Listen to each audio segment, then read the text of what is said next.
আকাশ থেকে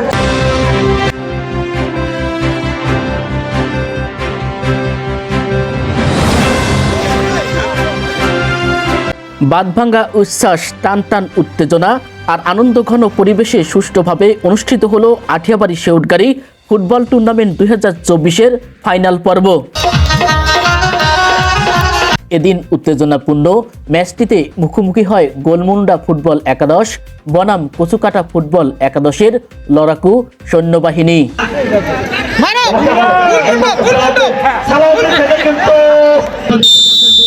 এদিন রেফারির বাঁশি বেজে ওঠার সাথে সাথে আক্রমণ পাল্টা আক্রমণ আর মারমুখী তীব্র আক্রমণে জড়িয়ে পড়ে দু দলের খেলোয়াড়রাই।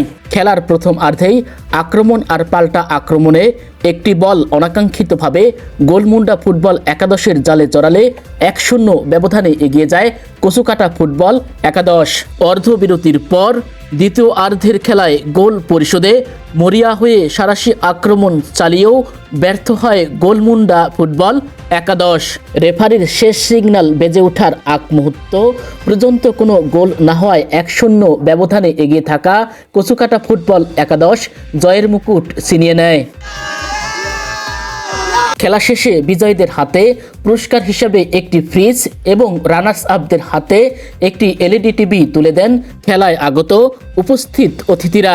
এদিন প্রধান অতিথি হিসেবে উপস্থিত ছিলেন শেউটগাড়ির বিশিষ্ট ব্যবসায়ী জনাব মোহাম্মদ হারুনুর রশিদ। সভাপতির আসন অলঙ্কৃত করেছিলেন হরিণচড়া ইউনিয়ন পরিষদের সাবেক চেয়ারম্যান জনাব মোহাম্মদ আজিজুল ইসলাম।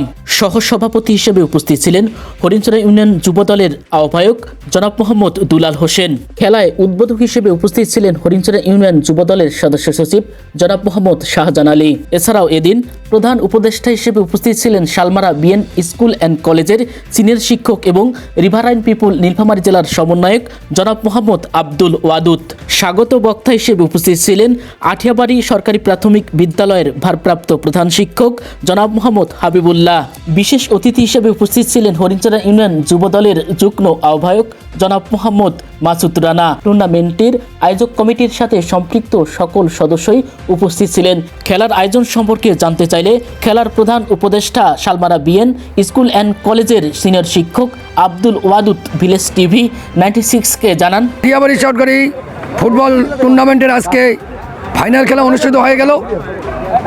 আমাদের এই খেলাটা 8 টিমের খেলা ছিল। আমরা অক্লান্ত পরিশ্রম করে এই খেলাটাকে তিলে তিলে আমরা ফাইনাল পর্যন্ত গড়ে নিয়ে এসেছি। আজকে আমাদের খেলা যে বিপুল সংখ্যক দর্শক উপভোগ করেছে, খেলা খুব সুন্দর হয়েছে, দুই দলে খুব ভালো খেলেছে।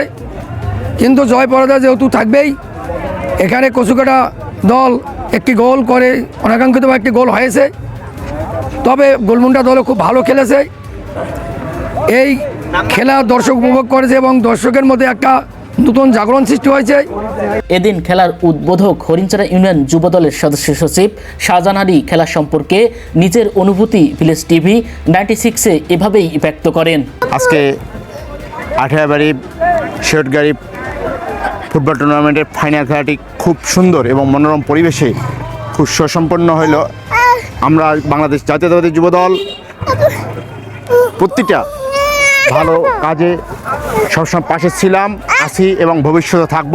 এবং টুর্নামেন্টে উপস্থিত সহসভাপতি হরিণচড়া ইউনিয়ন যুবদলের আহ্বায়ক দুলাল হোসেন ভিলেজ টিভি 96-কে জানান, আঠিয়াবাড়ি বুড়িরহাটে ফাইনাল খেলাটি শেষ হইল অতি উৎসাহিতর মাঝখানে হাজারো হাজারো দর্শক ছিল। খেলাটি সুন্দরভাবে উপভোগ করছিল, আমরাও ছিলাম, আমরা উপভোগ করছি এবং বিভিন্ন এলাকা থেকে দূর দূরান্ত থেকে যে লোকগুলো আসছে সবাই খেলাটি সুন্দরভাবে উপভোগ করছে। টুর্নামেন্টের পরিচালনা কমিটির সভাপতি নূর আমিন ভিলেজ টিভি 96-কে জানান, আমি মোহাম্মদ নূর আমিন বলছি, পরিচালনা কমিটির সভাপতি। এবং এই খেলার শেউটগাড়ি আঠিয়াবাড়ি ফুটবল টুর্নামেন্ট 2024 এই আয়োজক কমিটি এবং এখানকার উপদেষ্টা সবাই মিলে এবং অর্থ এলাকার মানুষ সবাই সহযোগিতা করার পরে খেলাটা যে সুন্দরভাবে পরিচালনা করা হয়েছে, এর জন্য সবাইকে ধন্যবাদ। এবং আমাদের অর্থ এলাকার মানুষ সুন্দরভাবে আমাদেরকে হেল্প করছে এবং আশা করি 2025-এ আবার যেন এইভাবে সবাই এগিয়ে আসে, আবার যেন এইভাবে খেলা আমরা এই মাঠে দিতে পারি। এবং ফুটবল বাংলাদেশে একটি অন্যতম জনপ্রিয় খেলা। প্রত্যন্ত গ্রামগুলোতে আজও রয়েছে ফুটবলের ব্যাপক কদর। গ্রামে গঞ্জে এরকমের টুর্নামেন্ট আয়োজন হলে একদিকে গ্রামের মানুষ আনন্দ উপভোগের পাশাপাশি যুব সমাজ থাকবে মাদক থেকে বিরত, এমন প্রত্যাশা করছেন বিশেষজ্ঞরা। Anwar Hossain, village TV 96।